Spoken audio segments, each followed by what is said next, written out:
Akala nila isa lang siyang maarte at mataas ang standards. Sa maliit na baryo, kilala si Ma'am Lia bilang guro na choosy, suplada, at masyadong mataas ang tingin sa sarili. Teacher lang yan pero kala mo reyna. Bulungan ng mga tao habang araw-araw siyang sumasakay sa tricycle, dala ang laptop at pangarap niya. Ayaw niya sa tambay. Ayaw niya sa lalaking walang plano. Kaya hindi niya kailanman sineryoso ang lalaking tahimik lang na nagmamaneho ng tricycle para sunduin siya. Hindi niya alam na ang lalaking minamaliit niya ay may lihim na matagal nang inihahanda. At sa oras na mabunyag yon, siya ang unang magtatanong, huli na ba ang lahat?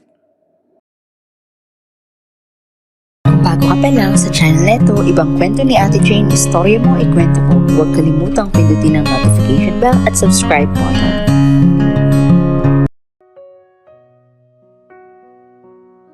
Hindi pa sumisikat ng tuluyan ng araw nang tumayo si Lia Santos sa gilid ng kalsada.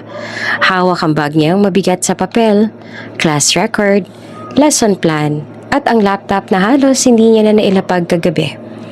Ramdam niya ang kirot sa balikat at ang hapde ng mata. 2 oras lang yata ang tulog niya, kung matatawag pang tulog yon.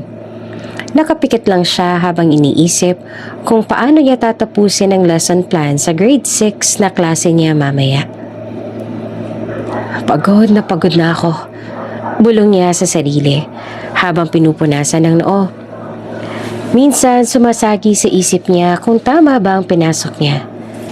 Noong nakaraang taon lang siya nakapagtapos. Kasunod noon, board exam agad. At salamat sa Diyos, pumasa siya. Pero ang pagiging guru pala, hindi lang tungkol sa pangarap. Araw-araw, may bigat. Araw-araw parang sinusubok ka kung hanggang saan ka tatagal. Gusto niya nang sumuko, pero alam niyang hindi pwede. Kailangan, sabi niya sa sarili, para kay nanay, para kay Mika. Sa kanto ng baryo, sanay ng mga tao na makita si Lia tuwing umaga. Maayos ang suot, laging may dalang laptop, laging mukhang nagmamadali. May ilan na bumubulong, may ilan na humahanga. Pero mas marami ang napapansin ang distansya niya sa lahat. Isang tricycle ang huminto sa harap niya. "Ma'am, sakay na," sabi ng lalaking nagmamaneho. May ngiting pamilyar. Napatingin si Lia at natigilan. "Marco?" Hindi niya napigilang mabigkas. Tumango ang lalaki. "Oo, may sakit si Tito Ben, kaya ako muna." Sandaling natahimik si Lia habang inaayos ang sarili niyang bag at sumakay. Hindi niya inaasahan to. Sa dami ng tricycle sa baryo, bakit ito pa? Si Marco Villanueva. Kilala niya si Marco mula pa noong elementarya. Magkaklase sila noon hanggang high school. Tahimik lamang si Marco. Hindi pala salita, pero palaging nandoon. Noong mga panahong yon, alam ni Lia na may gusto sa kanya si Marco. Hindi naman lantad pero ramdam. May mga sulat, may mga paabot ng tsokolate tuwing Valentine's. May mga tanong kung kumain na ba siya. Hindi niya sinagot noon. Hindi rin niya tinuluyan. Pagkatapos ng high school, nalaman niyang nag-aaral si Marco ng engineering. May pangarap, may plano. Kaya kahit hindi niya sineryoso ang panliligaw noon, may respeto siya sa lalaki. Pero ngayon, tahimik lang ang biyahe. Umuugong ang makina ng tricycle habang tinatahak ang makitid na kalsada. Si Lia nakatingin sa labas, pero ang isip niya bumabalik sa mga narinig niya nitong mga nakaraang taon. Hindi pumasa sa board. May isang beses siyang narinig, "Tambay na lang." Sabi ng iba, "Sayang." Madalas marinig. Hindi niya alam ang buong kwento, pero sapat na yon para makaramdam siya ng panghihinayang at kaunting pagkadismaya. Kung aaminin niya sa sarili niya. "Sa school pa rin po, ma'am?" Tanong ni Marco. Ang boses ay mahinahon, parang walang nagbago. "Oo," sagot niya ng diretso. "Salamat." Pagdating sa tapat ng paaralan, dumukot si Lia ng barya sa bag niya. Inabot niya kay Marco. "Wag na, ma'am," sabi nito. Agad na itinaas ang kamay. Next time na lang, wala akong sukle. Napakunot ang noon ni Lia. Okay lang, Marco, pamasahe to. Umiling si Marco at pilit na ngumiti. Ayos lang po. Hindi na nakipagtalo si Lia. Pero may kung anong kumurot sa dibdib niya. Hindi niya gusto ang pakiramdam. Parang may utang. Parang may inaasahan. Salamat. Malamig ang sabi bago bumaba. Habang naglalakad siya papasok ng paaralan, nag-iisip na siya agad. Bakit ayaw niyang tanggapin? Ganito na naman ba to? Bumabalik ba yung dati? Ayaw niya ng ganitong komplikasyon. Ayaw niya ng mga tanong na walang malinaw na sagot. Sa dami ng iniisip niya, trabaho, pamilya, pera, ayaw niya nang magdagdag pa. Buong araw, pilit niyang tinutok ang sarili sa pagtuturo, sa mga bata, sa aralin. Pero paminsan-minsan, sumisingit sa isip niya ang itsura ni Marco kanina. Yung paraan ng pagsasalita niya, yung tingin niya, hindi mapilit, pero hindi rin wala. Pag-uwi, pagod na pagod si Lia. Muli siyang tumayo sa kanto, nag-aabang ng masasakyan. Tahimik ng paligid, mas kaunti na ang tao. Isang tricycle na humunto sa harap niya. Si Marco na naman. Nagkatinginan sila sandali. Walang nagsalita. Ma'am, sabi niya pagkatapos ng ilang segundo. Sakay na po. Sumakay si Lia nang walang imik. Sa loob-loob niya may kung anong bumigat. Hindi niya alam kung bakit, pero may pakiramdam siyang may binubuksang pinto ang pagkakataong to. Isang pinto na matagal niya nang isinara. At hindi pa siya handang silipin kung ano ang nasa loob. Pagkababa ni Lia mula sa tricycle kinagabihan, hindi pa rin nawawala sa isip niya ang nangyari sa maghapon. Pagod ang katawan niya, pero mas pagod ang ulo. Habang naglalakad siya pauwi, mariin niyang pinangakuan ng sarili na sa susunod na sasakay siya, kahit sino pang magmaneho, magbabayad siya ng buo. Ayaw niyang masanay sa pabor. Ayaw niyang magmukhang may inaasahan. Kinabukasan, maaga ulit siyang nasa kanto. Parehong oras, parehong bag, parehong antok. At gaya na inaasahan o kinatatakutan, isang pamilyar na tricycle na naman ang huminto. Good morning, ma'am. Bati ni Marco. Simple, parang walang nangyari kahapon. Tumango lamang si Lia at sumakay. Tahimik ang biyahe sa umpisa. Hindi siya nagsalita. Hindi rin si Marco. Ramdam ni Lia ang kabog ng dibdib niya. Hindi dahil sa kaba, kundi dahil sa desisyon niyang buo na sa isip. Pagdating sa tapat ng paaralan, bago pa makapagsalita si Marco, agad nang iniabot ni Lia ang bayad. Eksakto, walang kulang, walang sobra. Marco, sabi niya at diretso ang tingin. Ito, pamasahe. Natigilan si Marco saglit, tinitigan ang pera at saka siya napangiti. Pero hindi yung ngiting sanay si Lia. Parang may lungkot. Parang may tinanggap kahit ayaw. Salamat po, sabi niya sa huli. Bumaba si Lia na walang dagdag na salita. Sa loob-loob niya, gumaan ang kaunting pakiramdam niya. Ganito dapat, sabi niya sa sarili. Malinaw, walang utang, walang paliwanag. Pero kahit pilit niyang gawing simple ang lahat, may kung anong nananatiling mabigat. Pag-uwi niya ng hapon, nadatnan niya ang ama niyang si Tatay Ramon na nakaupo sa bangko sa harap ng bahay. Hawak ang tasa ng kape. Pagod din itong galing sa trabaho, pero laging may oras para makipagkwentuhan. Nakasakay ka na naman doon sa anak ni Ben, biglang sabi ng tatay niya. Parang casual lang. Napahinto si Lia sa paghubad ng sapatos. Ha? Paano niya nalaman? Ngumiti si Tatay Ramon. Nakita ka ni Mang Turing. Si Marco raw naghatid. Umupo si Lia sa tabi ng kama. Oo, may sakit daw si Tito Ben kaya siya muna. Tumango ang tatay niya at saka napabuntong hininga. Sayang yung batang yon. Sayang? Ulit ni Lia. Oo, sabi ni Tatay Ramon. May tinapos, masipag, tahimik, hindi kagaya ng iba dyan na puro bisyo. Hindi kumibo si Lia. May bahagi sa kanya na sang-ayon. May bahagi rin na pilit niyang itinatanggi.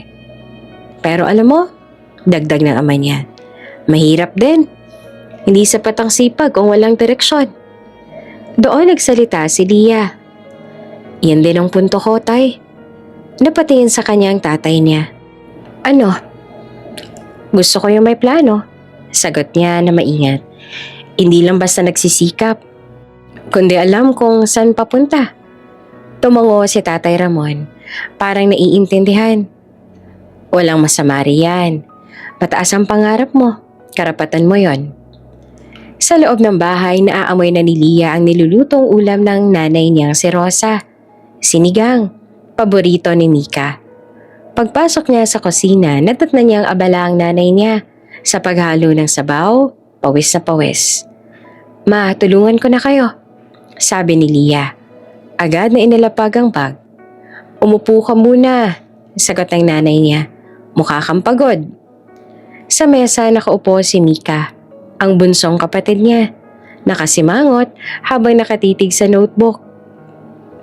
Ate, sabi nito, hindi ko gets to.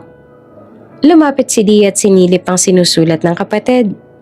Math, fractions. Napangiti siya kahit pagod. Umupo siya sa tabi ni Mika at ipinaliwanag ng dahan-dahan. Habang nagtuturo, biglang pumasok sa isip niya kung bakit siya patuloy na bumabangon. Araw-araw, kahit pagod, hindi lang para sa sarili niya, para sa pamilya. Para sa kapatid niyang may pangarap din. Kailangan kong kumita. Bulong niya sa sarili habang nagsusulat sa notebook ni Mika. Kailangan kong tumagal. Pagkatapos ng hapunan, habang naguhugas ng pinggan si Lia, muling sumagi sa isip niya ang usapan nila ng tatay niya, si Marco. Ang mga salitang sayang at direksyon. Ayaw niyang husgahan ng lalaki. Ayaw niyang magpaka-emosyonal. Pero malinaw sa kanya ang gusto niya sa buhay. Hindi siya pwedeng magkamali. Hindi siya pwedeng sumugal sa hindi sigurado. Pag-akyat niya sa kwarto, inayos niya ang gamit niya para kinabukasan. Class record, laptop, mga papel na kailangang tapusin. Bago matulog, sandali siyang huminto at napatingin sa kisame. Hindi ako masama, sabi niya sa sarili. Prinsipyo lang to. Pero sa kaibuturan ng isip niya, alam niyang may tanong na unti-unting nabubuo. Isang tanong na hindi pa niya handang sagutin. Hindi sinasadya pero parang naging kasunduan ng umaga ang presensya ni Marco sa kanto. Araw-araw sa parehong oras, naroon ang tricycle niya. Minsan mauuna siya, minsan sabay lang silang dumarating. At araw-araw din, parang wala nang ibang mapagpipilian si Lia kahit subukan niya maghintay ng ibang masasakyan. Lagi na uuwi sa iisang eksena, ang pamilyar na makina. Ang mahinahong boses, ang simpleng tanong kung sasakay ba siya. Good morning, ma'am. Palagi niyang bate. Good morning. Sagot naman ni Lia na palaging diretso, palaging may distansya. Sa umpisa, iniisip niyang tsamba lang. Pero habang lumilipas ang mga araw, napansin niyang hindi na ito pagkakataon. Parang naka-schedule, parang sinadya. At hindi niya alam kung maiinis ba siya o magpapasalamat. Dahil sa totoo lang, mas kampante siyang sumasakay kay Marco. Maingat magmaneho, tahimik, walang unnecessary na tanong. Pero ang katahimikan, minsan, mas maingay sa isip. Pagdating sa paaralan, unti-unting napapansin ng mga kasamahan niya ang pattern. Una, mga sulyap lang, mga ngiti, hanggang sa isang umaga, habang pababa siya ng tricycle, narinig niya ang boses ni Ma'am Liza. Oh, Ma'am Santos. Biro nito. Parang araw-araw yata may hatid ah. Napatingin si Lia at pilit na ngumiti. Tricycle lang ho yun. Talaga? Singit ni Ma'am Joy. Mukhang special ah. Napailing si Lia. Hindi, sakto lang talaga. Sa faculty room, naging paksa ng usapan. Ang tricycle driver ni Ma'am Santos. May mga biro, may mga tukso, may ilan pang nagsabi ng, nobyo mo ba yun? Na parang seryoso. Hindi, Sagot ni Dia. Minsan ay mas matigas kesa sa inaasahan. Wala akong balak mag-boyfriend, ano? Talaga? Tanong ni Ma'am Celia. Bata ka pa naman. Focus muna ako sa work, sagot niya. At sa pamilya. Hindi na siya nagdagdag. Ayaw niyang ipaliwanag ang sarili niya. Para sa kanya, malinaw ang direksyon niya. Hindi siya pumasok sa proposyong to para lang maghanap ng kilig. Pinagpaguran niya ang lisensya niya. Pinagpaguran niya ang trabaho niya. At ayaw niyang magkamali sa pagpili. Kahit sa pagpili ng taong papayagan niyang pumasok sa buhay niya. Sa bawat umagang biyahe, may iisang ritual na hindi nagbabago. Pagbaba niya sa tapat ng paaralan, laging may isang linya si Marco. Good luck, ma'am. Hindi ingat, hindi salamat, kundi good luck. Sa una, hindi niya pinansin, pero habang tumatagal, napapansin niya ang tono nito. Hindi mapilit, hindi paasa, pero may kung anong lambing na hindi niya gustong bigyan ng kahulugan. Salamat, sagot niya minsan.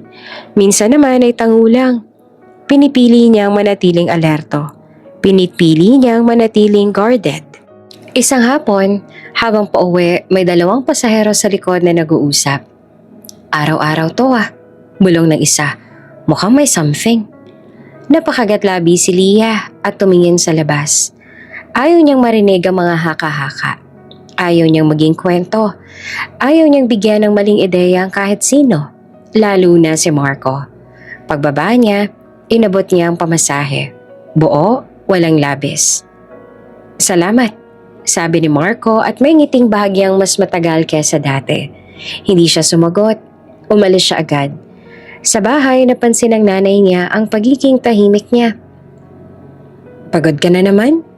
Tanong ni Rosa habang naghahain ng hapunan. Opo, sagot ni Dia. Madaming ginagawa. Hindi na siya nagkwento. Hindi niya binanggit ang mga biro sa paaralan. Hindi niya binanggit ang paulit-ulit na good luck. Pakiramdam niya kapag binigkas niya, magiging totoo.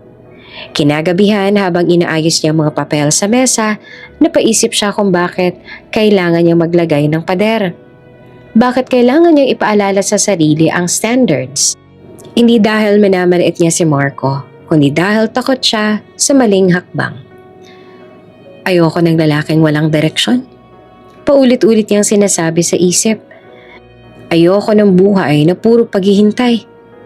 Pero sa kabila ng lahat, may bahagi sa kanya na hindi may kakaila ang pagiging pamilyar ng presensya ni Marco. Isang presensyang tahimik, pero palaging nariyan. Parang paalala ng isang nakaraan na hindi niya tuluyang tinalikuran. Kinabukasan, pagdating niya sa kanto, naroon na naman ang tricycle at gaya ng mga nakaraang araw, sumakay siya. Good luck, ma'am, sabi ni Marco pagdating sa paaralan. Saglit siyang tumingin sa kanya at saka tumango. Salamat. At sa loob-loob niya kahit ayaw niyang aminin, may kung anong kumikislap. Hindi kilig kundi tanong. Tanong kung hanggang kailan niya kayang panindigan ng distansyang unti-unti sinusubok ng araw-araw na pag-uulit. Hapon na nang umuwi si Lia mula sa paaralan. Dala ang parehong bag na parang mas mabigat pa kaysa kaninang umaga. Pagod siya, pero mas ramdam niya ang bigat ng araw. Ang mga tanong ng mga bata, ang meeting na humaba. Ang biro ng mga kasamahan na pilit niyang tinatawanan. Sa kanto, nakatayo siya sandali, nag-aabang. At tulad ng nakasanayan nitong mga nakaraang araw, naroon na ang tricycle ni Marco. Hindi agad siya sumakay. Napansin niyang nakapark lang ang tricycle sa gilid. Parang matagal nang nandoon. Lumapit siya at sumakay ng walang imik. Umandar ang tricycle, pero hindi agad bumilis. Tahimik ang makina, tahimik ang hangin. Tahimik din ang isip ni Lia, hanggang sa hindi niya na napigilan ang tanong na matagal nang nakabitin. Marco? Sabi niya na dahan-dahan na parang tinitimbang ang bawat pantig. Kanina ka pa ba nandyan? Ha? Sagot ni Marco at hindi lumilingon. Parang ang aga mong nandyan. Dagdag niya. May hinihintay ka ba? Saglit na nagpreno ang tricycle. Hindi biglaan, pero sapat na para maramdaman ni Leah ang pagkabig. Napahawak siya sa gilid. Tumahimik ang paligid. Naririnig lang ang mahina at pabugso-bugsong tunog ng makina. Leah, simula ni Marco tapos ay huminto. Hindi niya tinuloy. May ilang segundong walang nagsalita. Si Leah nakatingin sa likod ng upuan. Si Marco nakatuon sa kalsada. Parang may pader na biglang tumayo sa pagitan nila. Isang pader na si Leah mismo ang nagtayo sa tanong niyang biglang lumabas sa bibig niya. Bababa na lang ako sa bayan? Biglang sabi ni Leah. Mas mabilis kesa dati. Dito na lang. Malayo pa bahay niyo? Sagot ni Marco. Hintayin na lang kita. Hindi na. Putol ni Leah. May bibilhin lang ako. Hindi niya alam kung bakit siya nagmamadali. Hindi niya rin alam kung bakit gusto niyang bumaba agad. Ang alam lang niya, ayaw niyang marinig ang isusunod ni Marco. Ayaw niyang maramdaman ang bigat na parang unti-unting bumabagsak sa pagitan nila. Huminto ang tricycle sa bayan. Bumaba si Leah. Agad na inabot ang pamasahe. Buo, walang tinitingnan. Salamat, sabi niya at pilit na normal ang tono. Hindi naman agad tinanggap ni Marco ang pera. Tinitigan lang siya ni Leah. Parang may gustong itanong pero pinigilan. Sa huli, kinuha niya rin ang pera tsaka tumingin sa harap. Teacher ka na, sabi niya na malamig ang boses. Ibang-iba sa sanay na si Leah. Sige, ingat. Umandar ang tricycle bago pa siya makasagot. Naiwan si Leah sa gilid ng kalsada. Hawak ang bag, nakatayo sa gitna ng ingay ng bayan. Mga tendera, mga batang nagtatakbuhan, mga businang nag-uunahan. Pero sa loob niya, tahimik. Parang may kung anong nabitawan. Pero hindi niya alam kung alin. Naglakad siya pa uwi. Mas mabagal kaysa dati. Sa bawat hakbang, paulit-ulit na bumabalik sa isip niya ang tanong na binitiwan niya.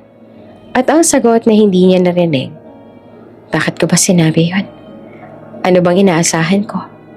Pagdating sa bahay, nadatnan niya ang nanay niyang si Rosa na nagwawalis sa bakuran. Ma, andito na po ako, sabi niya at pilit na masigla. Oh, ang aga mo ngayon, sagot naman ng nanay niya. Hindi ka ba hinatid? Opo, sagot ni Leah sabay pasok sa loob. Hindi niya na idinugtong ang pangalan. Sa loob nakaupo si Mika sa mesa. May hawak na cellphone. Ate, sabi nito, kanina pa dumaan yung tricycle ni Kuya Marco hindi ka sakay? Napahinto si Leah. Talaga? Oo, sagot ni Mika. Parang galit. Napangiti si Leah ng pilit. Baka pagod lang. Pero alam niyang hindi lang yon. Ramdam niya ang lamig sa huling sinabi ni Marco. Isang linyang parang paalala na may distansya na silang pareho. Teacher ka na. Parang biglang may pagitan ng titulo. Ang pangarap, ang realidad. Kinagabihan habang naghahapunan silang pamilya, tahimik si Leah. Nakikinig lang siya sa kwento ng tatay niya tungkol sa trabaho. Sa reklamo ni Mika sa assignment. Pero ang isip niya, bumabalik sa bayan. Sa biglang preno, sa katahimikan. Pag-akyat niya sa kwarto ay naupo siya sa gilid ng kama. Hawak ang laptop na hindi niya pa binubuksan. Napatitig siya sa screen, pero walang pumapasok sa isip niya. Sa halip, bumabalik ang tanong na siya mismo ang nagpasimula. Hinihintay mo ba ako? Hindi niya alam kung bakit niya tinanong. Hindi rin niya alam kung bakit siya naaapektuhan sa sagot na hindi niya naman narinig. Ang alam lang niya, may nagbago. At kahit pilit niyang ipaliwanag sa sarili na tama ang lahat, na malinaw ang hangganan, na wala siyang obligasyon, may bahagi sa kanya na naguguluhan. Bago matulog, napabuntong hininga siya. Bukas, sabi niya sa sarili. Bukas, babalik sa normal. Pero sa kaibuturan ng dibdib niya, alam niyang hindi na ganoon kadali. May lamig nang pumasok at hindi niya alam kung paano ito aalisin. Maaga pa lang gising na si Leah. Mas maaga kaysa dati. Hindi dahil may kailangan siyang tapusin, kundi dahil hindi siya mapakali. Buong gabi, pabalik-balik sa isip niya ang nangyari kahapon. Ang tanong niya, ang biglang preno, ang malamig na boses ni Marco. Paulit-ulit niyang sinasabi sa sarili na wala lang yon, na baka pagod lang ang lalaki, na hindi niya dapat bigyan ng kahulugan. Pero kahit anong pilit niyang kumbinsihin ang sarili, may kaba siyang hindi maalis. Pagdating niya sa kanto, nakatayo siya roon ng mas maaga kesa sa usual. Tahimik ang paligid. May ilang tindera pa lang na nag-aayos ng paninda. Hawak niya ang bag niya, nakasuot ng maayos, handang sumakay. May dumaan na tricycle. Isa, dalawa. Tapos sa malayo nakita niya ang pamilyar na anyo ng tricycle na kilala niya na kahit hindi pa malapit. Ang pagkakapintura, ang tunog ng makina, si Marco iyon, sigurado siya. Tumayo siya ng mas tuwid, handang pumara. Papunta na ang tricycle sa direksyon niya. At dumiretso, hindi bumagal, hindi huminto, hindi man lang tumingin sa gilid, lumampas. Parang hindi siya nakita. Nanlaki ang mata ni Leah. Napahakbang siya pasulong. Parang hindi siya makapaniwala sa nakita. Hindi pwede. Sabi niya sa isip. Alam kong nakita niya ako. Ramdam niya ang biglang init sa dibdib niya. Halo ng inis, gulat at kung anong sakit na ayaw niyang pangalanan. Ganito pa yon? Ganito lang? Tumayo siya roon ng ilang segundo. Parang na-freeze bago siya tuluyang napabuntong hininga. Wala na. Lumampas na. Wala na siyang magagawa. Sumakay siya sa ibang tricycle. Tahimik ang buong biyahe. Hindi niya alam kung saan siya dapat tumingin, sa labas ba o sa sarili niyang kamay na nanginginig ng bahagya. Hindi niya inaasahan ang reaksyon ng katawan niya. Akala niya handa siya. Akala niya kaya niya. Pagdating sa paaralan, hindi pa man siya nakakaupo sa faculty room ay may bumati na agad. "Oh, Ma'am Santos." Sabi ni Ma'am Joy may ngiting may ibig sabihin. "Iba yata ang sinakyan mo ngayon ah." Napatingin naman si Leah. "Ha? Hindi ka na hinatid ng tricycle driver mo?" Dagdag ni Ma'am Liza. Napakunot ang noo ni Leah. "Wala akong tricycle driver." Sagot niya na mas matigas ang tono kesa sa inaasahan niya. Nagkatinginan ng mga guro. "Ay, sorry," sabi ni Ma'am Celia. "Akala namin." Hindi niya na hinintay ang kasunod. Umupo siya sa mesa at binuksan ang bag. Kahit wala pa siyang kinukuha, ayaw niyang magpaliwanag. Ayaw niyang gawing paksa ang isang bagay na siya mismo ay hindi maintindihan. Buong maghapon, pilit siyang naging normal. Nagturo siya, nag-check ng papel, nakipag-usap sa mga bata. Pero paminsan-minsan sumisingit ang imahe ng tricycle na dumiretso. Ang likod ni Marco na unti-unting lumalayo. Alam niyang nandun ako. Sigaw ng isip niya. Hindi niya lang ako pinansin. Hindi niya alam kung alin ang mas masakit. Ang isipin na sinadya o ang isipin na wala lang talaga siya. Pag-uwi, mas pinili niyang maglakad ng kaunti bago sumakay. Gusto niyang mapag-isa. Gusto niyang ayusin ang gulo sa loob ng ulo niya. Pride lang to, sabi niya sa sarili. Nasaktan lang ang ego mo. Pero sa bawat hakbang, may tanong na hindi niya masagot. Pero bakit ako apektado? Sa bahay napansin agad ng nanay niya ang tahimik niyang kilos. "Anak, okay ka lang ba?" Tanong ni Rosa habang naghahanda ng hapunan. "Opo," sagot ni Leah, pilit nang umingiti. "Pagod lang." Hindi na siya tinanong pa. Sa mesa, tahimik lang siyang kumain. Si Mika abala sa pagkukwento tungkol sa school. Si Tatay Ramon may iniisip ding iba. Normal lang ang lahat, maliban sa loob niya. Kinagabihan habang inaayos niya ang mga lesson plan, napahinto siya at napabuntong hininga. Isinara niya ang notebook at napahawak sa noo. Bakit ako nag-e-expect? Tanong niya sa sarili. Hindi ko naman siya hinihinga ng kahit ano. Pero hindi rin niya maikakaila na may inaasahan siya. Kahit kaunti. Isang tango, isang pagbagal, isang senyales na hindi lang siya basta pasahero. Bago matulog, sumilip siya sa bintana. Tahimik ang kalsada, Walang pamilyar na tricycle. Walang ingay ng makina. Humiga siya at pumikit. Pilit pinapatay ang mga tanong. Bukal sa loob, sabi niya sa sarili. Dapat bukal sa loob ang lahat. Pero sa gitna ng katahimikan ng gabi, may pride na unti-unting nababasag at may pagkalitong mas lalong lumalalim. Hindi pa niya alam kung alin ang mas dapat niyang panghawakan. Ang dignidad niya o ang tanong kung bakit masakit ang isang bagay na wala naman dapat kahulugan. Gabi na nang matapos ang meeting ng mga guro. Dapat 5:00 pa lang nakauwi na si Lia. Pero humaba ang usapan. May paparating na event. May deadlines. May kung ano-anong kailangang ayusin. Paglabas niya ng paaralan, madilim na ang langit. Mabigat ang ulap at parang nagbabanta ng ulan. Napabuntong hininga siya, tiningnan ng oras. Late na naman. Sa tapat ng gate ay may iilang tricycle na nakapila. Sa isang iglap, dumating ang isang pamilyar na tricycle. Si Marco ang nagmamaneho. Hindi pa man siya nakakalapit, sumakay na agad ang ilang guro. Dito na kami, sabi ni Ma'am Liza. Kasya pa ba? Tanong ni Ma'am Joy. Tumango si Marco at mabilis ang kilos. Isang upuan, 2 pasahero. Bago pa makapagsalita si Lia, puno na ang tricycle. Napatingin siya kay Marco. Saglit na nagtagpo ang kanilang tingin. Walang sinabi ang lalaki. Umandar ang tricycle. Iniwan siya nakatayo sa gilid ng kalsada. May kirot na dumaan sa dibdib niya. Hindi dahil iniwan siya, kundi dahil alam niyang wala siyang karapatang magtampo. Alam niyang ganun lang talaga. Pero hindi pa rin maiwasan ang pakiramdam na parang laging siya ang nagpapagitna sa mga pagkakataong hindi niya pinili. Maghihintay na lang ako. Bulong niya sa sarili. Lumipas ang ilang minuto, wala pang dumarating na tricycle. Mas dumilim ang langit. Bumagsak ang unang patak ng ulan.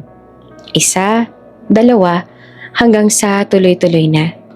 Napahigpit ang hawak ni Lia sa bag. Wala siyang payong. Wala ring masisilungan na maayos. Tumingin siya sa paligid. Ilang tindera lang ang nag-aayos. Nagmamadaling umuwi. Ang kalsada unti-unting nababakante. Ang galing, sabi niya sa isip. Ganito pala talaga. Lumakas ang ulan. Basang-basa na ang buhok niya at ang laylayan ng pantalon niya. Ramdam niya ang lamig sa balat. Pero mas ramdam niya ang helplessness. Walang masakyan, walang matakbuhan. Ilang sandali pa, may ilang ilaw na lumitaw sa di kalayuan. Isang tricycle ang papalapit. Hindi siya umaasa hanggang sa marinig niya ang pamilyar na tunog ng makina. Si Marco. Huminto ang tricycle sa harap niya. Bumukas ang espasyo sa pagitan nila. Puno ng ulan at tanong. Walang dumaan? Tanong ni Marco. Parang casual pero may bakas ng pag-aalala sa boses. Hindi agad sumagot si Lia. Tinitigan lang niya ang lalaki. Basa rin ang suot. Halatang nagmamadali ring bumalik. Wala, sagot niya sa huli. Pilit na ina-acknowledge lang ang tono. Sakay na, sabi ni Marco. Basang-basa ka na. Hindi na rin siya tumanggi. Sumakay agad siya. Ramdam ang ginhawang may upuan na siya, may masasandalan. Naiirita siya sa sitwasyon, sa ulan, sa sarili niya. Pero hindi niya maikakaila ang relief. May isang pasahero sa likod, isang magulang na kilala sa baryo. Ay ma'am, sabi nito nakangiti. Buti may sumundo na sa'yo. Namula si Lia. Hindi po, sagot niya agad. Nagkataon lang. Ngumiti lamang ang pasahero. Parang hindi siya kumbensido. Araw-araw ko kayo nakikita Ay hindi po, ulit ni Lia. Mas mabilis na ngayon. Mas defensive. Pasahero lang niya po ako. Tahimik naman si Marco sa harap. Hindi na siya sumali sa usapan. Hindi rin niya tinanggihan. Lalong ikinainis ni Lia ang katahimikan. Parang hinahayaan siyang magpaliwanag mag-isa.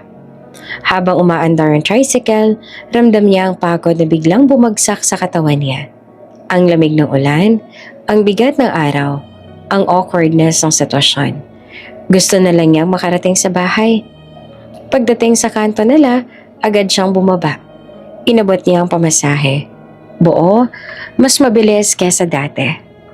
Salamat, sabi niya at walang tinitingnan. Mag-ingat ka, sabi ni Marco.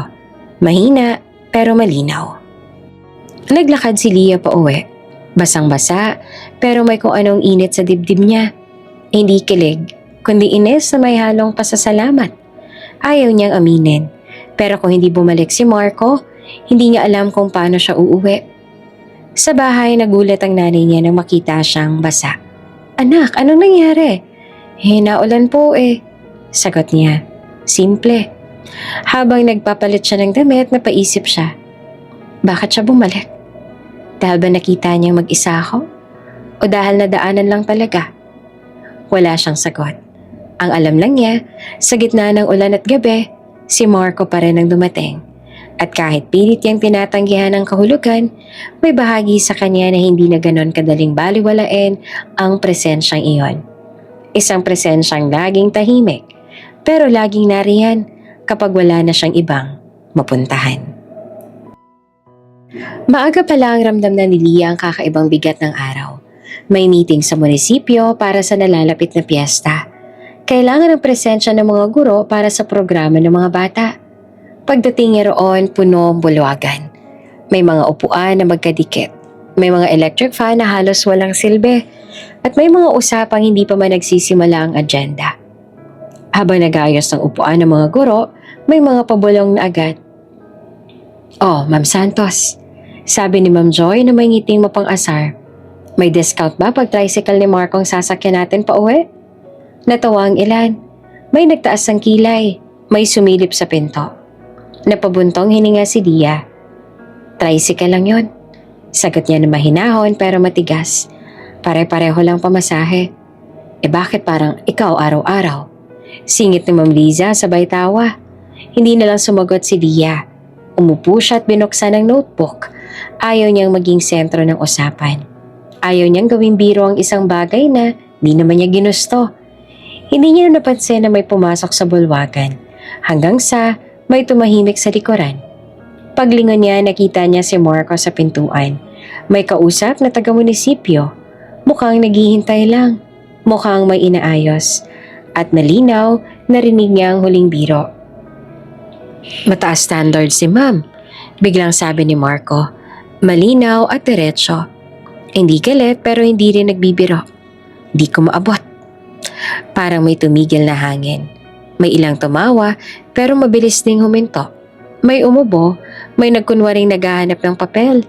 Si Leah ay natigilan. Ramdam niya ang init sa mukha niya. Hindi dahil sa hiya lang, kundi dahil sa kirot na biglang sumiklab. Hindi niya alam kung ano ang mas masakit. Ang marinig iyon sa harap ng iba o ang maramdaman na totoo iyon sa paningin ni Marco. Hindi siya nagsalita. Hindi rin siya tumingin sa lalaki. Tinapos ang meeting na parang walang nangyari. Pero sa loob niya may bumibigat sa bawat minuto. Ang mga biro kanina parang naging salamin. At hindi niya nagustuhan ang nakita niya. Pagkatapos ng meeting, sabay-sabay na lumabas ang mga guro. May ilang nag-aalok na magsabay-sabay pa uwi. Sa huli, iisang tricycle lang ang nakuha nila. Si Marco nagmaneho dahil puno ang loob. Napilitan si Leah na umupo sa likod, malapit sa kanya. Tahimik ang biyahe sa umpisa. Ramdam ni Leah ang tensyon. Hindi sinasadya, pero hindi rin maiwasan. Gusto niyang magsalita, pero hindi niya alam kung ano. Para basagin ang katahimikan. Nagbiro siya. Isang biro na matagal nang nakaabang sa dulo ng dila niya. Alam mo, sabi niya at pilit na magaan ang tono. Uso ngayon yung engineer na may tsokolate. Baka yun ang standard. May ilang pasahero ang natawa. Si Marco naman hindi. Saglit siyang lumingon. Hindi galit ang tingin. Mas parang nasaktan. Parang mas inaakosahang hindi niya kailanman binigkas. Ibinalik niya ang tingin sa kalsada at hindi na nagsalita. Napangiti si Leah ng pilit. Pero sa loob niya, may kung anong lumubog. Bakit ko ba sinabi yun? Tanong niya sa sarili. Biro lang naman, diba? Habang umaandar ang tricycle, napansin ni Leah na hindi sila lumiliko sa karaniwang daan. Lumampas sila sa kanto kung saan siya madalas bumaba. Marco, tawag niya at mas malakas kaysa sa inaasahan. Lagpas tayo na. Hindi naman agad sumugot ang lalaki. Nagpatuloy lang ito sa pagmamaneho. Marco, ulit niya na mas seryoso na. Bakit ka dumiretso? Mas matagal kung liliko. Sagot niya na maikli. Dadaan tayo sa kabila. Natahimik si Lia. Ramdam niya ang pagod at gutom na sabay-sabay na bumigat. Ayaw niyang mag-iskandalo. Ayaw niyang magmukhang demanding. Pero ayaw rin niyang baliwalain ang pakiramdam na parang sinasadya ang lahat. Ang distansya, ang direksyon, ang katahimikan. Pagdating sa hinto, bumaba ang isang pasahero. Naiwan silang dalawa. Bumagal ang tricycle at saka tuluyang huminto. Magbayad ka na lang pag may engineer ka na. Biglang sabi ni Marco at hindi tumingin. Parang sinampal si Lia. Ano sinabi mo? Tanong niya, nanginginig ang boses. Chismoso ka. Huminga ng malalim si Marco. Kapag ba hindi engineer, hindi pwede? Tanong niya. Diretso at wala ng biro. Natigilan si Lia. Hindi niya alam kung paano sasagot. Ang dami niyang gustong sabihin na hindi naman yon ang punto niya. Na hindi ganun kasimple. Na ayaw lang niyang mahirapan. Hindi. Sabi niya sa huli. Mas mahina. Ayoko lang ng buhay na puro hirap. Tahimik si Marco. Parang tinanggap ang sagot. O baka pinili lang na manahimik. Pagdating sa bahay, halos hindi na sila nag-uusap. Bumaba si Lia, inabot ang pamasahe, at pumasok agad. Sa loob natatnan niya si Mika na nag-aaral sa sala. Ate, sabi nito, ang tahimik mo. Napangiti si Lia, pilit. Pagod lang. Sa labas nakita niyang umalis na ang tricycle.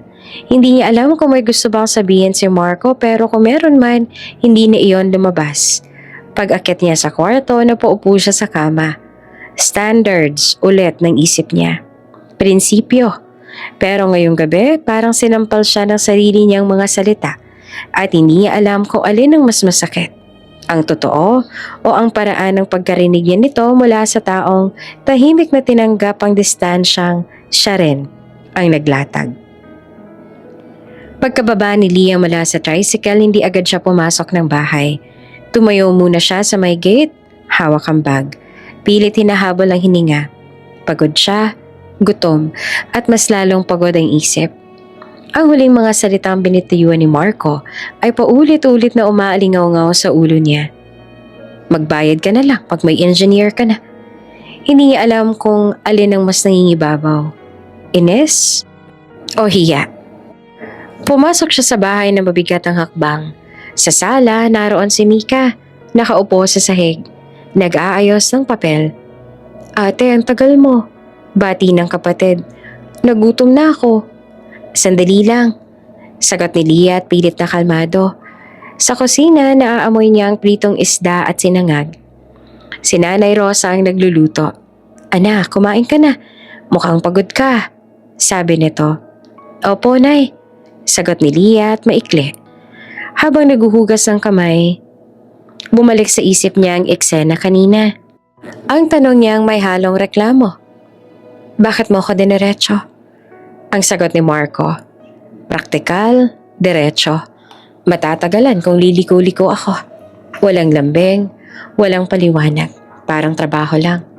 Umupo siya sa mesa pero hindi agad kumain. Tiningnan niya ang pinggan pero wala siyang gana. May nangyari ba? Tanong ni Nanay Rosa, mapanuri. Wala po. Sagot ni Lia. Pagod lang talaga. Tahimik ang hapunan. Si Mika lang madaldal. Nagkukwento tungkol sa quiz niya kinabukasan. Paminsan-minsan tumatawa si Tatay Ramon sa gilid. May hawak na baso ng tubig. Anong score mo? Tanong ng tatay. Okay naman, sagot ni Mika. Si ate nga lagi nagtuturo. Napangiti si Tatay Ramon. Talagang maaasahan niyang ate mo. Napayuko si Lia. Maaasahan. Ulit niya sa isip. Pero ako, kanino ako aasa?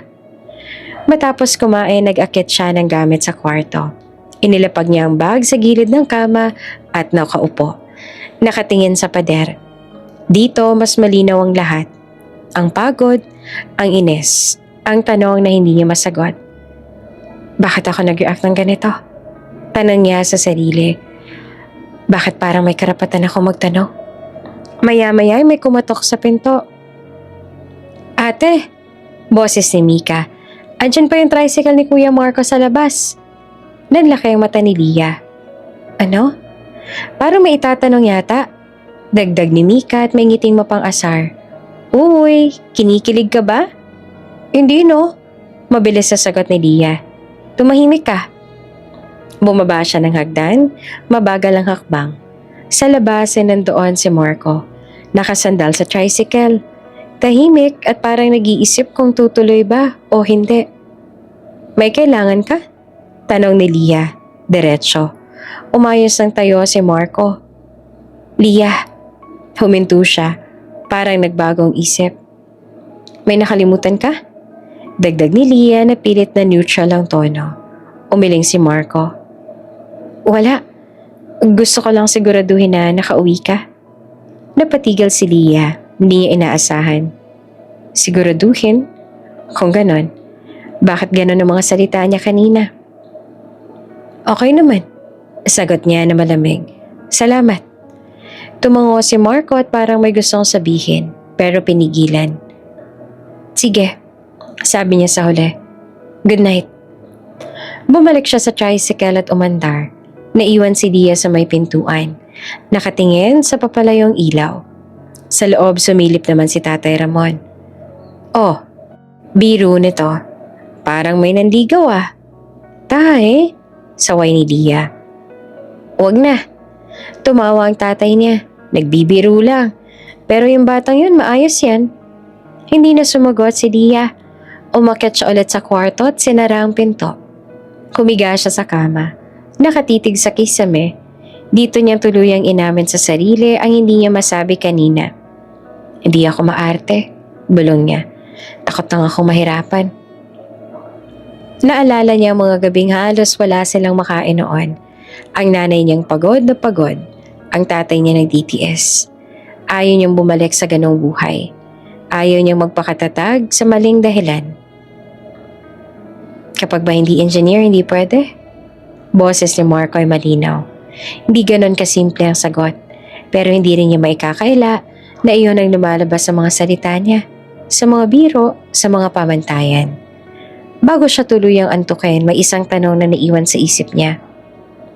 Kung aaminin ko ba ang takot ko, mauunawaan niya kaya? Hindi niya alam. Ang alam lang niya, may mga salitang muntik nang mabuo sa pagitan nila at parehong umatras bago pa tuluyang masabi.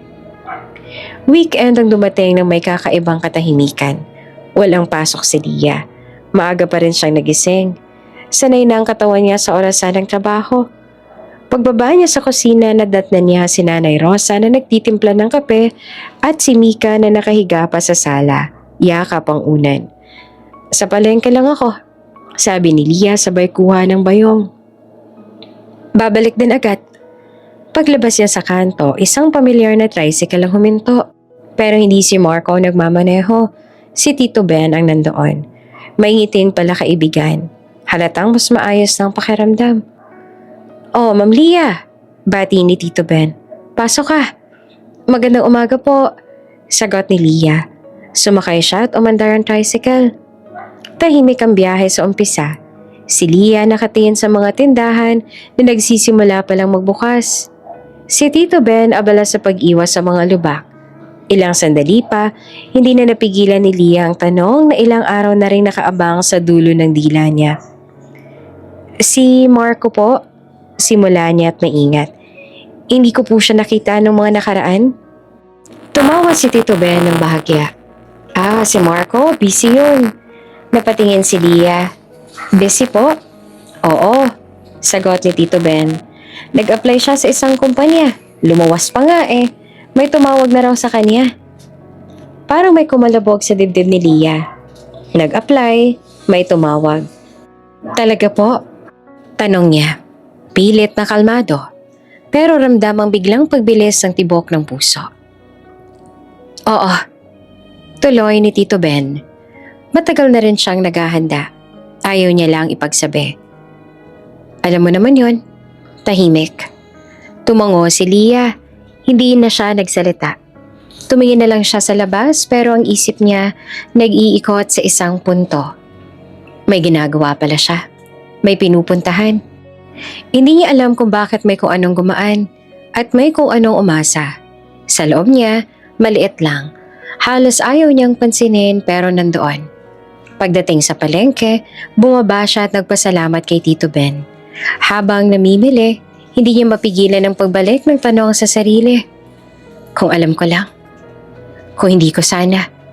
Pag-uwi niya, hindi niya binanggit ang usapan kay Nanay Rosa o kay Mika. Ayaw niyang gawing malaking bagay ang isang balitang hindi naman dapat niya ikatawa. Hindi ako naghihintay. Paalala niya sa sarili. Wala akong hinihintay. Pero buong araw, mas magaan ang kilos niya. Mas mabilis ang lakad. Mas maaliwalas ang isip. Kahit pilit niyang kinukuble ang dahilan. Lunes ng umaga, bumalik ang rutina. Maaga siyang nasa kanto, handang sumakay. Si Tito Ben na naman ang nagmamaneho. Paglapit niya, napangiti ang matanda. Oh, ma'am, biro ni Tito Ben. Si Marco? Tulog pa yata. Napasimangot si Lia. Ha? Talaga po? Tumawa si Tito Ben. Nagpuyat yata kagabi, may inaayos. Oh, sagot ni Lia na maikli. Hindi alam kung bakit may konting ines sa boses niya. Bakit ba ako naiinis? Tanong niya sa sarili. Wala naman akong pakialam. Sa biyahe hindi siya mapakali. May bahagi sa kanya na gustong tanungin kung kailan aalis si Marco. Kung anong ina-applyan niya. Kung anong klaseng trabaho. May bahagi rin nagsasabing wag dahil hindi naman niya lugar. Pagdating sa paaralan, mas maaga siyang bumaba. Nagpasalamat kay Tito Ben at pumasok agad. Sa faculty room may usapang karaniwan lang. Lesson plans, attendance, reklamo sa init, pero si Lia tahimik lang. Oh, Ma'am Santos, sabi ni Ma'am Joy. Parang hindi ka na hinahatid ng tricycle driver mo ah. Si Tito Ben na po nagmamaneho? Sagot ni Lia, diretso. Sabi ni Ma'am Joy. Akala ko tuloy-tuloy na. Hindi na sumagot si Lia. Umupo siya at inayos ang mga papel. Hindi tuloy-tuloy, sabi niya sa sarili. Wala namang sinimulan. Buong maghapon, pinilit niyang itulak sa gilid ang balitang narinig niya. Pinili niya mag-focus sa klase, sa mga bata, sa trabaho. Pero tuwing may katahimikan sa pagitan ng bell, sa pagitan ng klase, bumabalik ang mga salitang may tumawag. Pag-uwi, si Tito Ben ulit ang naghatid. Bukas, sabi nito habang humihinto. Baka si Marco na ulit. Tumango si Lia. Sige po. Pagbaba niya, may kung anong bumigat sa dibdib niya. Halo ng kaba at pag-asam na ayaw niyang pangalanan. Hindi ako naghihintay. Ulit niya sa sarili habang naglalakad pa uwi. Hindi. Sa bahay, tinulungan niya si Mika sa taktang aralin. Naghapunan silang pamilya at nagtago siya sa kwarto para tapusin ang lesson plan. Pero bago matulog, napahinto siya sa pagsusulat. Kung aalis siya, naisip niya, anong mararamdaman ko? Wala siyang reminder na kailangan niyang maramdaman ng kahit ano. Pero sa gabing yon, sa gitna ng katahimikan ng kwarto, inamin niya sa sarili ang isang maliit na katotohanan na ang balitang may ginagawa si Marco para sa sarili niya ay may hatid na liwanag na matagal niyang itinanggi.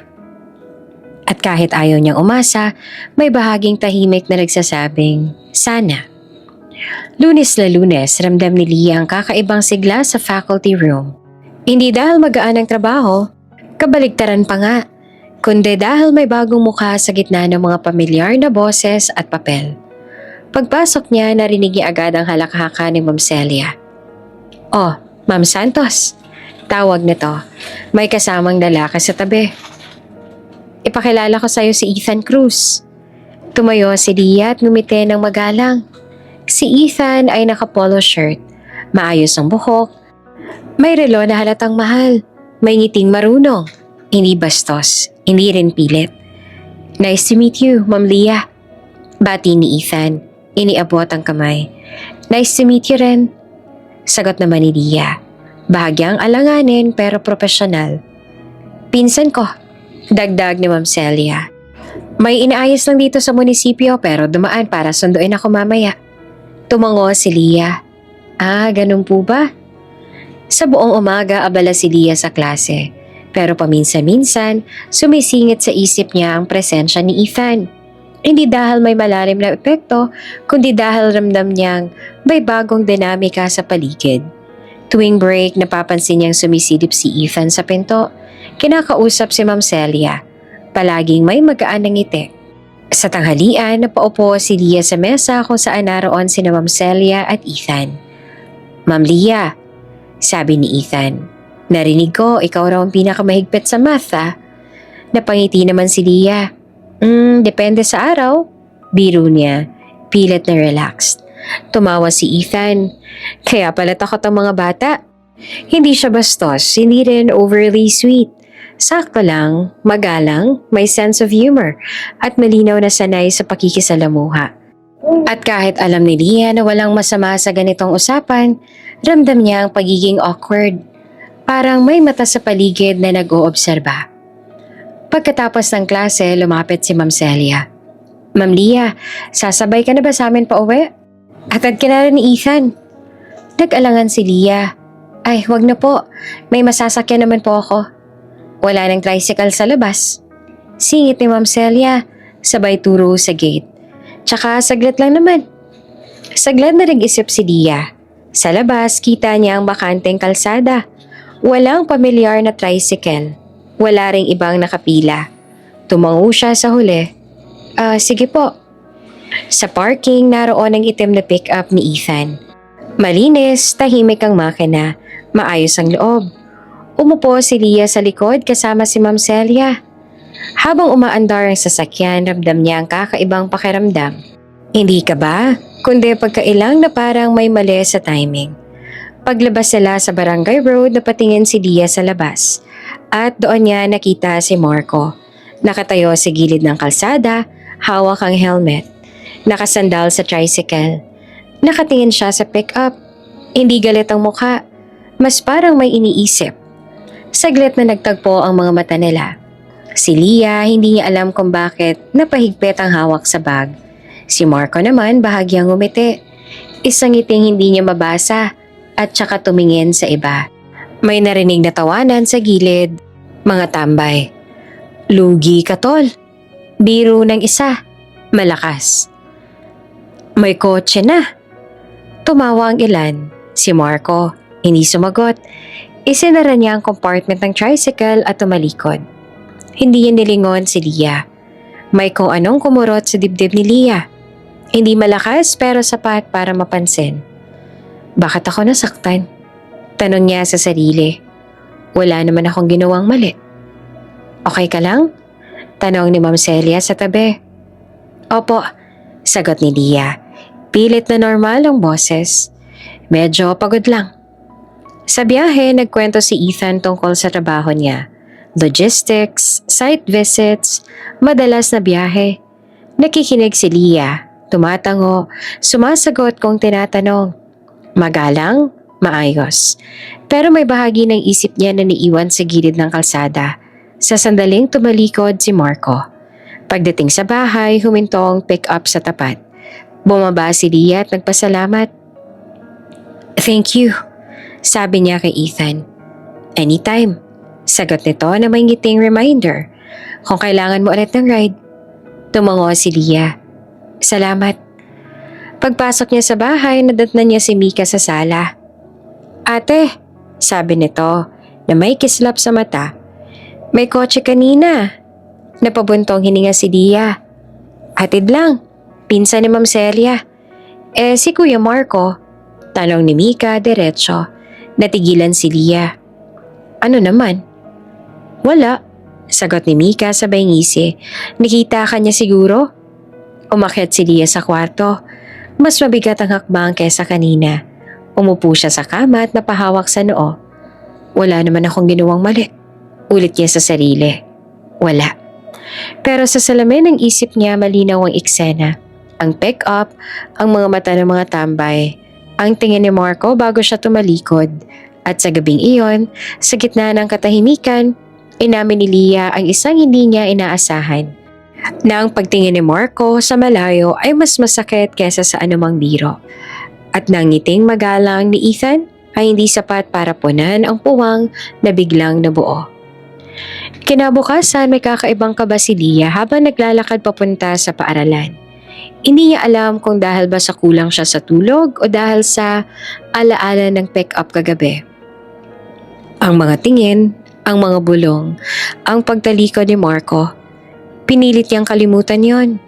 Trabaho lang, sabi niya sa sarili. Sa tapat ng gate nandoon si Ethan, nakatayo sa tabi ng pick-up, kausap si Ma'am Celia. Kumaway si Ethan nang makita si Leah. Ngumiti siya pabalik, magalang, sakto lang. At doon niya nakita si Marco.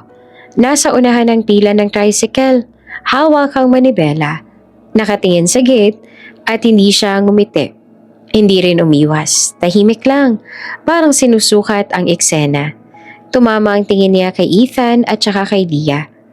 May kirot na dumaan sa dibdib ni Leah. Pagkatapos ng klase, maaga siyang lumabas. Gusto niya makauwi agad. Sa gate nandoon pa rin si Ethan, nakikipagkwentuhan kay Ma'am Celia.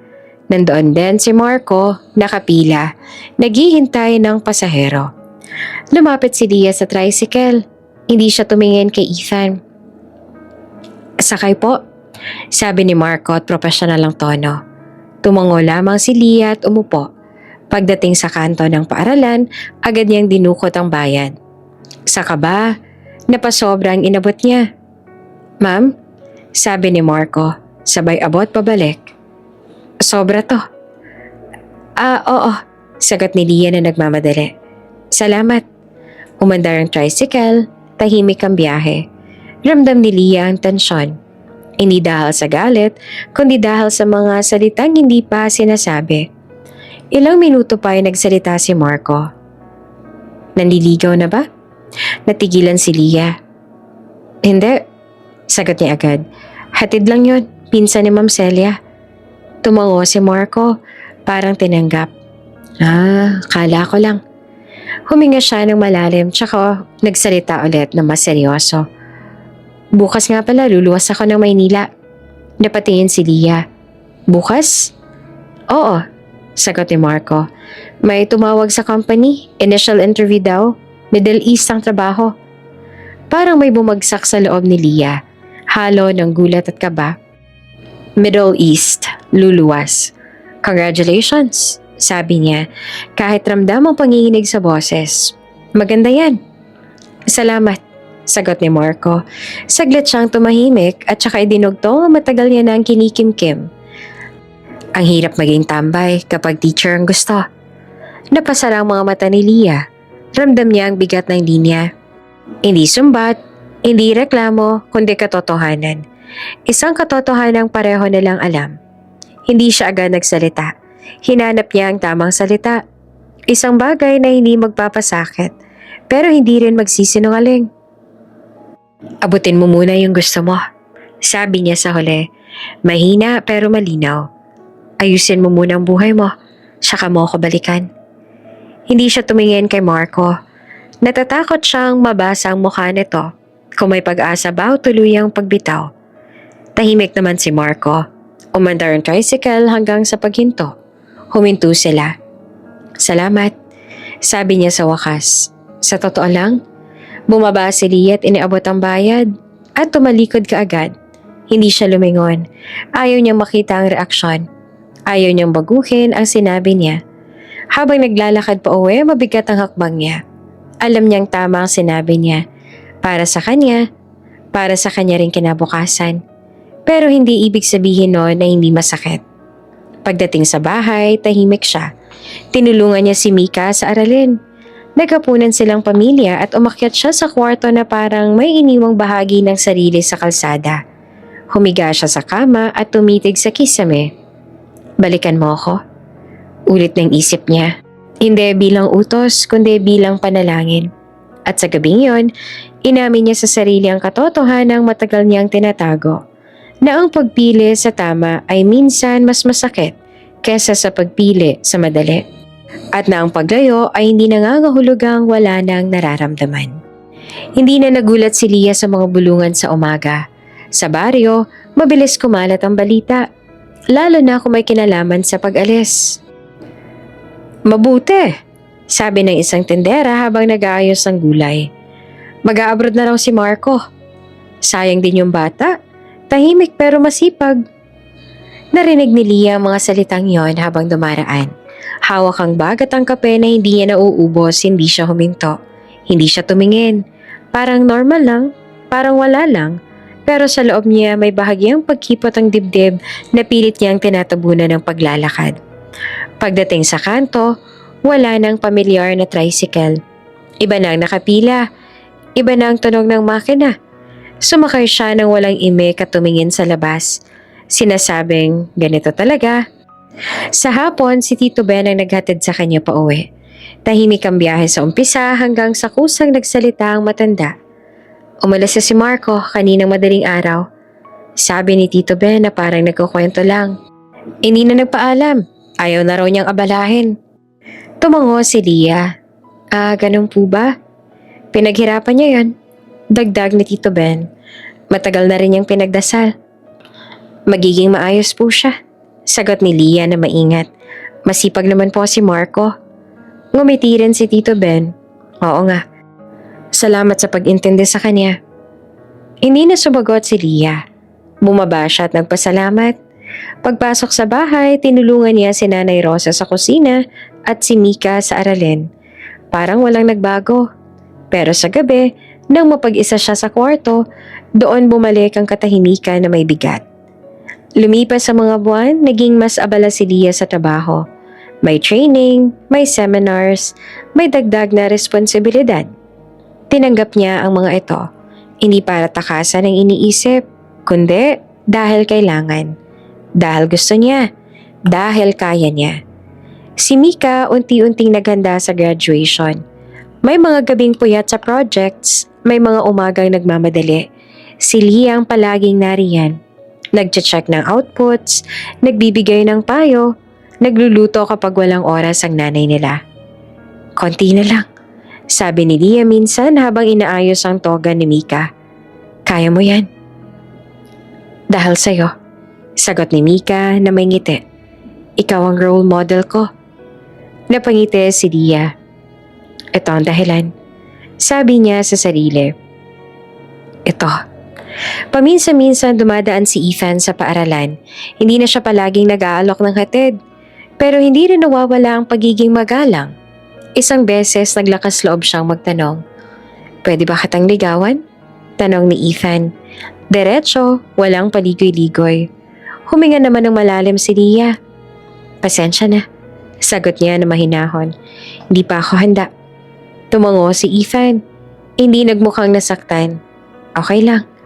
"Friends?" "Friends," sagot ni Leah na may pasasalamat sa malinaw na pag-unawa. At nanatili silang magkaibigan. Walang tensyon, walang inaasahan.